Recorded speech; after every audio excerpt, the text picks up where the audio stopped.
자, 검찰의 2인자 서울중앙지검장입니다. 고검장급 최고위급 검사인데 판결을 이례적으로 비판했습니다. 과연 오늘 서초동 청사에서는 어떤 일이 있었는지 그 비판 직접 확인하는 것으로 시작해 보겠습니다. 판결처럼 경영 판단을 지나치게 폭넓게 해석하기 시작하면 책임자에게 면죄부를 주게 되고 검찰 수사를 통한 사후 통제를 질식시키는 결과가 된다고 생각합니다. 단호하게 항소하여 판결의 부당성을 다툴 것입니다. 차장. 네. 강영원 전 석유공사 사장이 1심 판결에서 무죄 받았죠. 네, 그러니까 검찰이 화가 난 거죠. 네, 그렇습니다. 네. 무죄 이유를 일단은 법원에서는 무죄 네. 이유를 밝힌 게 그렇습니다. 경영적인 판단에 과오가 있었지만 이것이 어떤 배임 의도는 원래 없었던 것으로 보고 바로 무죄를 했는데 여기에 대해서 오늘 네.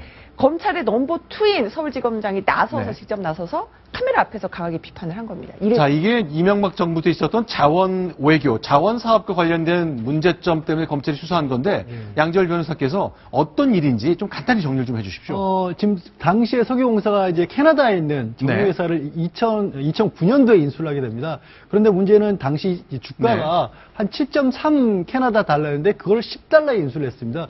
이거 비싸게 주고 샀나라고 생각을 하시겠지만 그 비싸게 단지 주고 산 게 문제가 아니라 검찰이 지금 기소를 했던 이유는 뭐냐면 그렇게 비싼 5,500여 원의 그 돈을 들여서 인수를 하는데 인수 과정에서 검증 절차도 없었고 한 3일 만에 결정을 했다는 거예요. 그게 왜 그러냐고 보니까 검찰이 보기에는 이게 강영원 전 사장이 개인적으로 당시 경영 실적 같은 걸로 좀 실적을 올려야 될 상황이 있었기 때문에 급하게 판단을 했고 결국 그 5,500여 원은 고스란히 국민들이 부담을 하게 됐다. 그것은 명백하게 배임이라고 기소를 한 거죠. 자, 지금요. 과거 정부의 자원 외교 관련된 수사가 강하게 진행되면서 과거 정부 손복이라는 지적도 좀 있었지 않습니까? 김정은 부부장께 질문 드릴게요. 이게 그것 때문에 무리하게 수사가 된 겁니까? 아니면 검찰에서는 마땅히 할 수 있는 걸 한 건가요?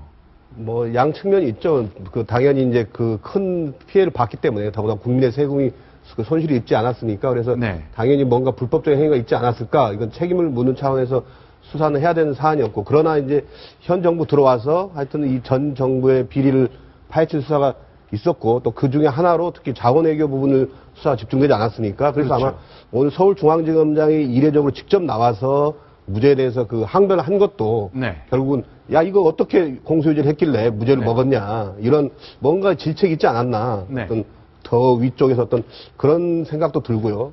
그리고 물론 이제 검찰에서 해명하기는 아직 검찰의 어떤 후속 인사가 아직 나지 않아서 차장검사, 부장검사가 해야 되는 건데 3차장이 현재 자리 없다. 그러다 보니 검사장이 직접 나와서 했다고 그러는데 그렇다 하더라도 소위 서울중앙지검이 직접 나온 거는 뭔가 이 사건에 도대체 무죄를 받은 것에 대한 뭔가 강한 어떤 책임 추궁 같은 게 있었지 않았나 이런 생각이 듭니다. 자, 몇 년 전으로 돌아가 보겠습니다. MB 정부가 자원 외교를 강조했죠. 그래서 외국 자원 회사를 샀습니다. 근데 좀 비싸게 샀어요. 그리고 좀 서둘러 산 것 같습니다.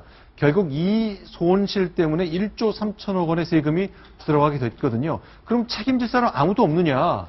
그럼 어떻게 봐야 됩니까? 양지열 변호사. 이렇게 공기업 사장이 경영 판단 잘못해서 거액의 손실이 났어요. 그때 정말 책임 물을 수 없는 겁니까? 그러니까 이게 왜 서울중앙지검장에서는 기존의 판례 같은 것도 다 바꾼다는 결정이라고 얘기를 했냐면 이 말씀하신 것처럼 엄청난 투자를 할 때는 주의 의무가 굉장히 따르게 됩니다. 다른 정도의 주의 의무가 아니라 그냥 단순하게 야 여기에 투자하면 돈을 많이 벌까 이런 정도로 안 되고 훨씬 엄격하게 거쳐야 되는데 그런 검증 절차를 거치지 않았다는 것은 이거는 일을 제대로 하지 않았다는 것만으로 이미 배임의 고의가 있다라고 볼 수 있다는 게 과거의 기존의 판례였거든요. 그런데 아까 제가 말씀드린 것처럼 5천억을 들여서 인수를 하는데 불과 3일 거쳤단 말이에요. 이런 경우까지도 무죄로 볼 거냐. 이게 다시 항소심에서 다퉈질 여지가 있는 거죠. 알겠습니다. 1심 검찰의 최고위층 2인자라고 볼 수 있는 검찰 2인자가 직접 나서서 법원을 공격했습니다. 법원은 판결로 얘기를 하겠죠. 과연 2심에서는 어떤 결과가 날까요? 주목해 보겠습니다. 자, 다음엔 9번째 소식입니다. 순위 확인합니다.